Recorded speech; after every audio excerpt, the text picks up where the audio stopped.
Hello beautiful people, welcome to another mini vlog. ఈరోజు water ఈటీని journey అనేది share చేసుకుంటున్నాను. So నేనైతే ఇప్పుడు ప్రస్తుతానికి మమ్మీ వాళ్ళ ఇంటి కాడి నుంచి మా ఇంటికి అయితే వెళ్ళిపోతున్నాను.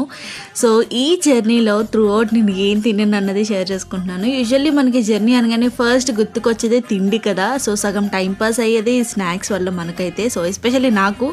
సో మీలో ఎంతమందికి ఇలాగే ఉంటుంది, అలాగే జరుగుతుంది అనేది చెప్పండి.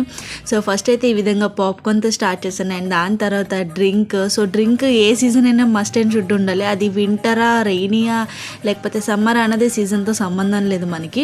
అండ్ దాని తర్వాత వచ్చేసి కుర్కురే ప్యాకెట్, తర్వాత సమోసా, ఇలా ఏదోటి తింటూనే ఉన్నామన్నమాట. సో గ్యాప్ అయితే ఉందనుకోండి, మీకు చూపించినంత ఫాస్ట్గా ఒక్కొక్కటి తినలేదు. సో మాకు లిటరల్లీ ఒక 5 అవర్స్ అయితే జర్నీ ఉంటుంది. 5 అవర్స్ కూడా అలాగే ఏదోటి కొంచెం తింటూ మేము 4కి ఎక్కితే లిటరల్లీ మేము మా ఇంటికి వెళ్ళేసరికి 9:30 అయిందనమాట. అందుకోసం ఏదోటి తింటూ టైంపాస్ అయితే చేసామన్నమాట.